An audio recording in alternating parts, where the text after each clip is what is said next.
الحمد للہ کلما حمدہ حامد واشہد ان لا الہ الا اللہ کلما شہد لہ شاہد واشہد ان سیدنا ونبینا محمدا عبدہ ورسولہ اما بعد۔ میرے دینی بھائیوں اور بہنوں، آج ہم کلمے کی شان پر گفتگو کریں گے۔ کلمہ لا الہ الا اللہ محمد الرسول اللہ۔ قرآن مجید میں اس کلمے کی تعلیم اور اس کی تعریف کئی طرح سے کی گئی ہے۔ بہت سی آیتیں ہیں، میں چند آیتیں آپ کے سامنے پیش کروں گا۔ اللہ تعالیٰ ارشاد فرماتا ہے، ذالکم اللہ ربکم لا الہ الا هو خالق کل شیء فاعبدوہ وہو علی کل شیء وکیل۔ دیکھو، اللہ تمہارا رب ہے،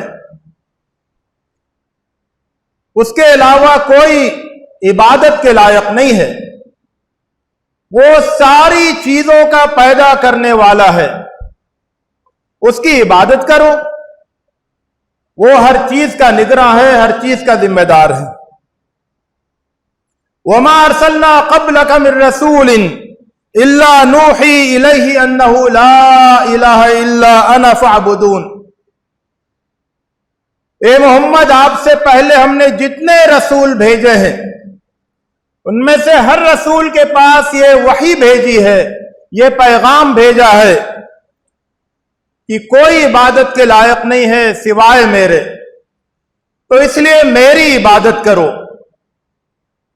دوسری جگہ ارشاد فرمایا، وَلَا تَدْعُ مَعَ اللَّهِ إِلَٰهًا آخَرَ لَا إِلَٰهَ إِلَّا هُوَ كُلُّ شَيْءٍ هَالِكٌ إِلَّا وَجْهُهُ لَهُ الْحُكْمُ وَإِلَيْهِ تُرْجَعُونَ۔ اور اللہ کے ساتھ کسی اور کو مت پکارو، کسی اور کو خدا بنا کر مت پکارو اللہ کے ساتھ۔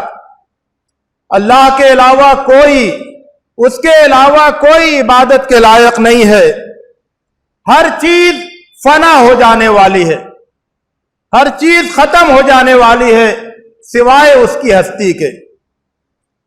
فیصلہ اسی کا ہے اور اسی کی طرف تم سب کو پلٹ کر جانا ہے۔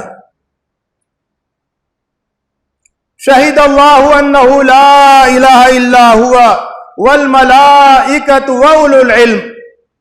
اللہ نے گواہی دی ہے، فرشتوں نے گواہی دی ہے، اور جنہیں جنہیں علم حاصل ہوتا جاتا ہے وہ سب گواہی دیتے ہیں کہ اس کے علاوہ کوئی عبادت کے لائق نہیں ہے، کوئی خدا نہیں ہے اس کے علاوہ۔ قائما بالقسط، اس نے انصاف کو قائم کیا ہوا ہے۔ لا الہ الا هو العزیز الحکیم، اس کے علاوہ کوئی عبادت کے لائق نہیں ہے، وہ زبردست ہے اور حکمت والا ہے۔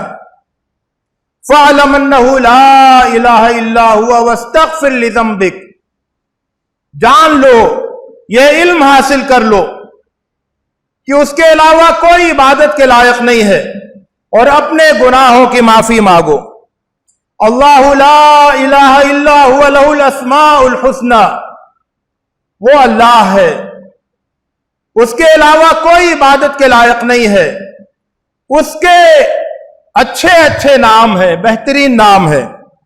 اللہ کے رسول صلی اللہ علیہ وسلم فرمایا کرتے تھے، یا ایھا الناس قولوا لا الہ الا اللہ تفلحوا۔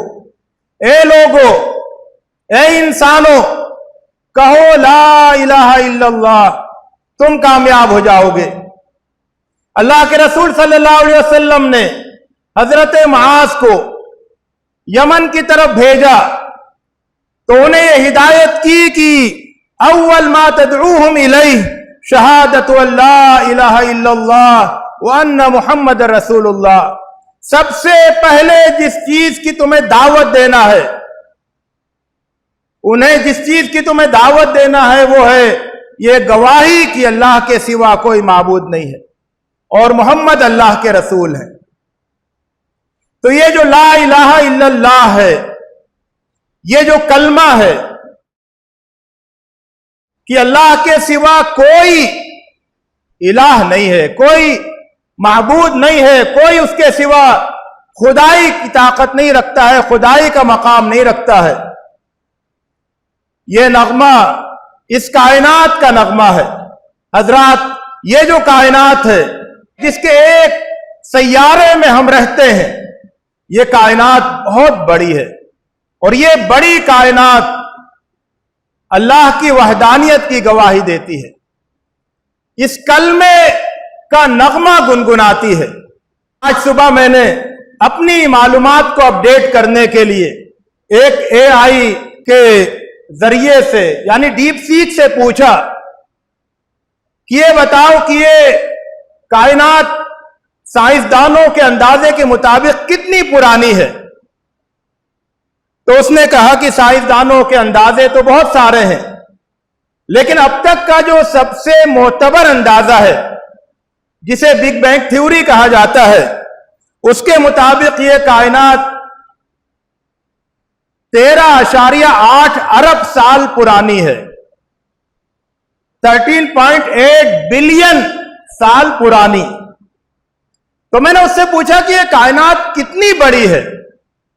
اس نے کہا کہ یہ کائنات تو بہت بڑی ہے، اس کی وسعت کا کوئی اندازہ ابھی تک نہیں لگایا جا سکا ہے، لیکن جو اس کا اب تک جس حصے کا مشاہدہ کیا جا سکا ہے، آبزرویبل پارٹ جو اس کائنات کا ہے، وہ 93 ارب 93 بلین نوری سال لائٹ ایئرز کے قطر یعنی ریڈیکس پر محیط ہے۔ آپ جانتے ہیں کہ ایک لائٹ ایئر وہ 9.46 ٹریلین کلومیٹر کا ہوتا ہے، تو ایسے 93 بلین نوری سالوں کا قطر اب تک کا جو کائنات کا حصہ جس کا مشاہدہ کیا جا سکا ہے وہ اتنا ہے، اور یہ کہا کہ بڑا حصہ اب بھی سائنسدان یہ مانتے ہیں کہ ہمارے مشاہدے سے باہر ہے۔ تو میں نے اس سے یہ پوچھا کہ اس کائنات میں جو اجرام فلکی ہیں، پلینٹس ہیں، ان کی تعداد کتنی ہے؟ اس نے کہا کہ ان کی تعداد بھی بتائی نہیں جا سکتی ہے۔ سائنسدانوں کا اندازہ یہ ہے کہ اس کائنات میں تقریباً 200 بلین یعنی 2 ٹریلین گیلیکسیز کہکشائیں ہو سکتی ہیں، اور ہر کہکشاں میں کئی بلین ستارے ہوتے ہیں یا ہو سکتے ہیں۔ ہماری جو کہکشاں ہے جس کو ملکی وے کہا جاتا ہے، اس میں 100 بلین سے لے کے 400 بلین تک کے سیارے ہو سکتے ہیں، اور ہر سیارے کے ارد گرد ستاروں کی اگر تعداد دیکھی جائے تو وہ ملٹی ٹریلینز میں ان کی تعداد بنتی ہے۔ یہ صرف اندازے ہیں۔ میں یہ بتا رہا تھا کہ اس کے بعد پھر میں نے یہ پوچھا کہ یہ بتاؤ کہ یہ جو پوری کائنات ہے اتنی بڑی، اتنی پرانی، اس میں جو فطری قوانین ہیں، جن قوانین کا اب تک انکشاف ہو سکا ہے، لاز آف نیچر، فطرت کے قوانین، تو ان میں کوئی ٹکراؤ ہے یا ہم آہنگی ہے؟ تو اس نے کہا کہ بنیادی طور پر پوری کائنات میں جو بھی فطری قوانین ہیں ان میں مکمل ہم آہنگی ہے، جس کی وجہ سے یہ پورے کائنات کا نظم چل رہا ہے۔ اصل میں بتانا یہ ہے اس سارے اعداد و شمار سے کہ یہ پوری کائنات کلمہ طیبہ لا الہ الا اللہ کی گواہی دے رہی ہے، کیونکہ اتنی بڑی کائنات میں اگر کوئی قانون نہیں ہوتا یا بہت سے قوانین ایک دوسرے سے ٹکرا رہے ہوتے، یہ کہا جا سکتا تھا کسی درجے میں کہ ان کے پیچھے کوئی نہیں ہے۔ اسی لیے قوانین میں ہم آہنگی نہیں ہے. فطرت کے قوانین گویا کہ کہیں کوئی قانون چل رہا ہے، کہیں کوئی قانون چل رہا ہے. تو اگر قوانین کی کثرت ہوتی اور ان میں ہم آہنگی نہیں ہوتی، کائنات کے کسی حصے میں جاتے تو کوئی قانون ملتا اور کائنات کے کسی حصے میں جاتے تو کوئی اور قانون ملتا، تو ذہن میں یہ بات آتی کہ یہاں بہت سے قانون بنانے والے ہیں جن کے قانون چل رہے ہیں، تو ذہن شرک کی طرف جاتا. اس کائنات میں اگر لاقانونیت ہوتی تو ذہن الحاد و انکار کی طرف جاتا، اور اگر اس میں الگ الگ قوانین چل رہے ہوتے ایک دوسرے سے مختلف تو ذہن شرک کی طرف جاتا. لیکن سارے قوانین ایک دوسرے سے ہم آہنگ، اور اربوں سال سے یہ ہم آہنگی باقی ہے، اور اربوں نوری سالوں کی دوری تک یہ ہم آہنگی دیکھی جا رہی ہے. تو اس کا مطلب یہ ہے کہ قانون بنانے والا ایک ہے، اس قانون کو چلانے والا، نافذ کرنے والا ایک ہے. لہ الملک لہ الحکم، بادشاہت اسی کی ہے. پوری کائنات میں کسی اور کی بادشاہت کا دور دور تک کوئی سراغ نہیں ملتا ہے، کوئی نشان نہیں ملتا ہے. لہ الحکم، حکومت اسی کی ہے. پوری کائنات میں زمانی لحاظ سے بھی دور دور تک اور مکانی لحاظ سے بھی دور دور تک کسی اور کی حکومت کا کوئی نشان نہیں ملتا ہے. تو یہ پوری کائنات یہ لا الہ الا اللہ کا نغمہ گا رہی ہے، اس کا ثبوت پیش کر رہی ہے.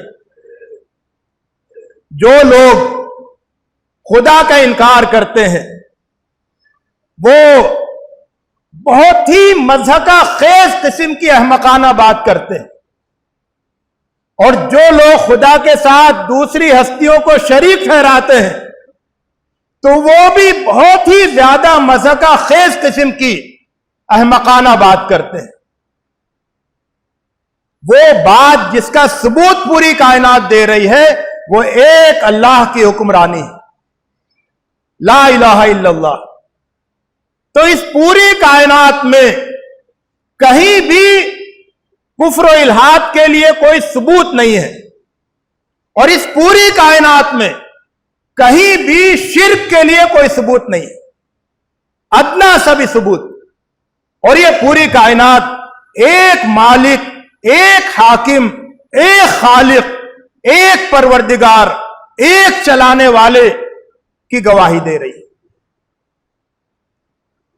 اور اس ایک تک رسائی ظاہر انسانوں کی ممکن نہیں ہے، کیونکہ انسانوں کی تو اس کائنات کے آخری حصے تک رسائی نہیں ہو سکی ہے. سائنسدان اپنی اس بے بسی کا اعتراف کرتے ہیں کہ ہم جتنے بھی اندازہ لگانے والے قوانین کا استعمال کریں، فارمولوں کا استعمال کریں، ہم کائنات کا بہت بڑا حصہ وہ ہماری رسائی، ہمارے اندازوں کی رسائی سے باہر ہے. تو پھر اللہ کے بارے میں ہم کیسے؟ وہ تو عالم الغیب میں ہے.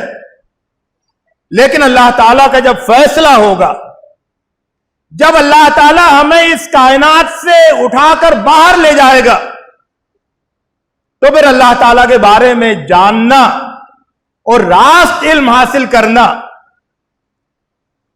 عالم الشہادہ کا علم حاصل کرنا، وہ بھی ممکن ہو جائے گا، جس کے سلسلے میں بشارت ہے.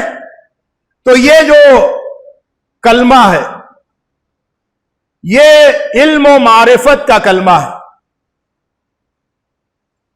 یہ اس بات کا اعلان ہے کہ انسان نے اس کائنات کو سمجھ لیا ہے، اس کائنات کے راز کو جان لیا ہے، اور اس کائنات کے مالک کو پہچان لیا ہے. اسی لیے قرآن مجید میں فرمایا گیا کہ فَعْلَمْ أَنَّهُ لَا إِلَهَ إِلَّا اللَّهُ، جان لو، معرفت حاصل کر لو کہ اللہ ایک ہے، اس کے سوا کوئی معبود نہیں ہے. اور یہ محبت اور احسان مندی کا کلمہ ہے. اپنے مالک سے، اپنے منعم سے، نعمتیں عطا کرنے والوں سے محبت اور اس کے احسانوں کا اعتراف، اس کے احسانوں کا اقرار، تو یہ محبت اور احسان مندی کا کلمہ ہے. جو اس کلمے کو ادا نہیں کرتا ہے وہ دراصل اپنے سب سے بڑے محسن کا احسان بھلا دیتا ہے، احسان فراموشی کا ثبوت دیتا ہے. یہ آزادی کا کلمہ ہے. اس کلمے کو ادا کرنے کے بعد انسان اپنے جیسی ساری مخلوقات کی غلامی سے آزاد ہو جاتا ہے. اس دنیا میں غلامی کی جتنی بھی شکلیں ہیں وہ لا الہ الا اللہ سے ٹکراتی ہیں. یہ کلمہ آزادی عطا کرنے والا کلمہ ہے، جس کو حضرت ربیع ابن عامر نے یہ کہا تھا کہ ہم اس لیے آئے ہیں کہ انسانوں کو، اللہ کے بندوں کو، اللہ کے بندوں کی غلامی سے باہر نکال دیں اور اللہ کی بندگی میں داخل کر دیں. یہ مساوات کا، انسانی برابری کا کلمہ ہے. کیونکہ اس کلمے کو مان لینے کے بعد پھر کسی کی یہ مجال نہیں رہتی ہے کہ وہ یہ کہے کہ میں دوسروں سے اعلیٰ ہوں. وہ تو صرف سبحان ربی اللہ اعلیٰ کہتا ہے. اور یہ جیسا کہ میں نے بتایا کہ یہ عقل پسندی اور معقولیت کا کلمہ ہے.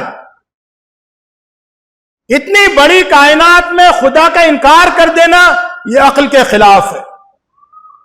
ایسی مکمل، پیچیدہ، منظم، ایک دوسرے سے مربوط قوانین کی ہم آہنگی، ایسی کائنات میں شرک کو ماننا یہ بھی عقل کے خلاف ہے. اور یہ بالکل عقل کے مطابق ہے کہ اتنی بڑی، اتنی کوہرنٹ، اتنی ایک دوسرے سے ہم آہنگ اور اتنی منظم، اتنی مربوط، اتنی بامقصد کائنات کا ایک ہی مالک ہوگا جو کہ عزیز و حکیم ہوگا، زبردست ہوگا اور حکمت والا ہوگا. اور یہ جو کلمہ ہے یہ عقل کی بھی آواز ہے اور دل کی بھی آواز ہے.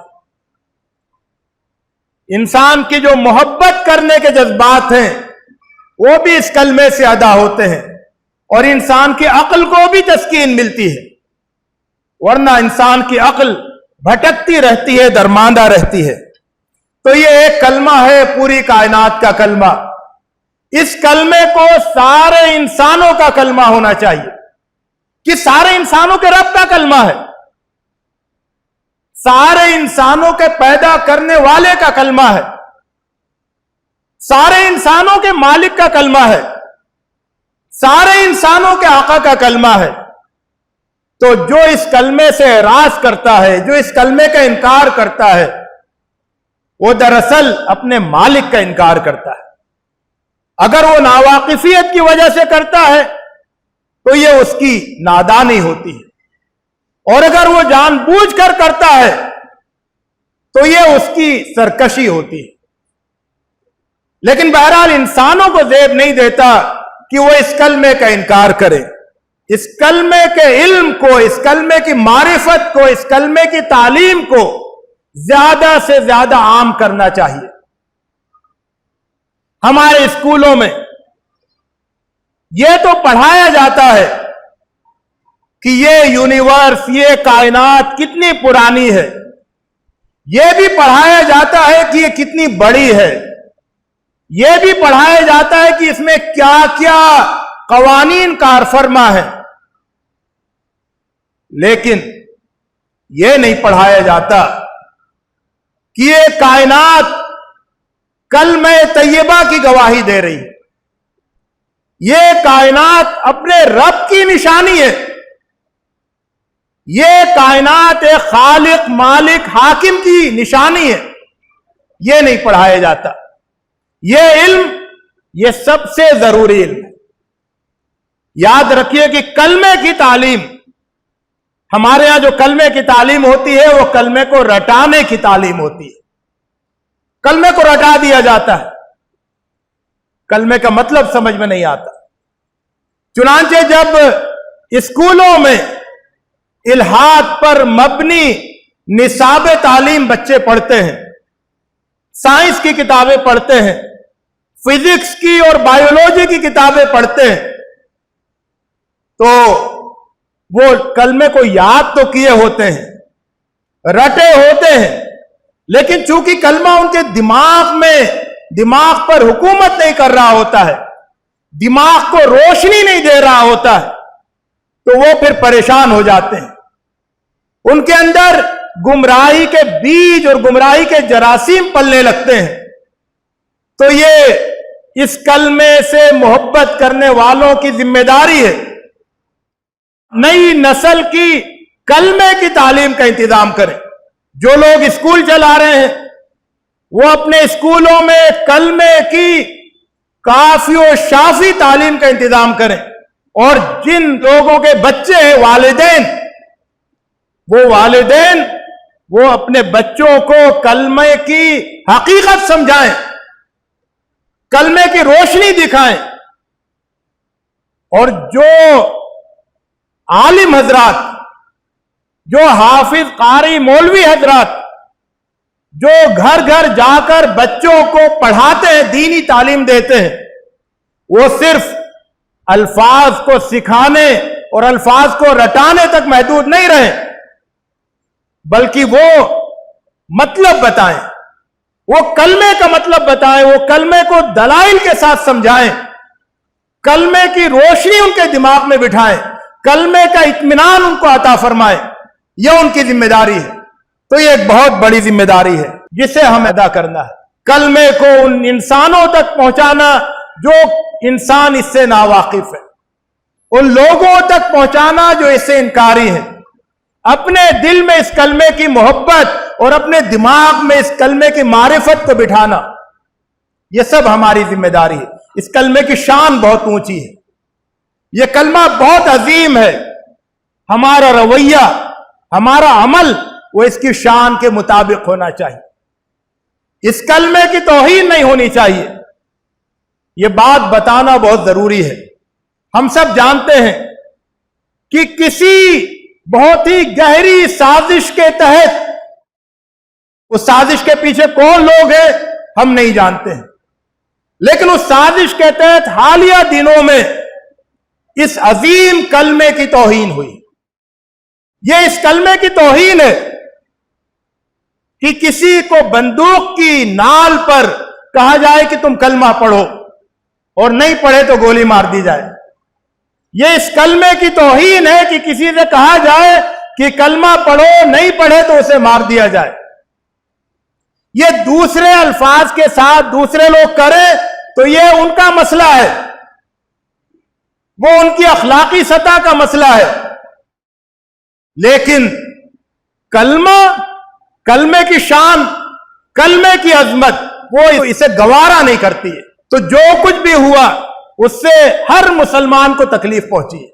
ایک تکلیف تو اس بات سے پہنچی کہ بے قصور انسانوں کا قتل ہوا، اور یہ کلمہ یہ کہتا ہے، اس کلمے کا یہ تقاضا ہے کہ جس نے ایک بے قصور انسان کو قتل کیا، اس نے گویا کہ سارے انسانوں کو قتل کیا، کیونکہ یہ انسانیت کا قتل ہے۔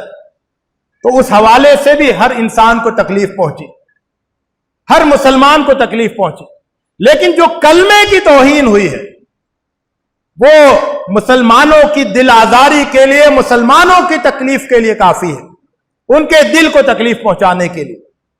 تو اس کی ہم شدت سے مذمت کرتے ہیں، اور یہ سمجھتے ہیں کہ یہ کسی مسلمان کا عمل ہو ہی نہیں سکتا ہے، کیونکہ کوئی مسلمان کلمے کی توہین کر ہی نہیں سکتا ہے۔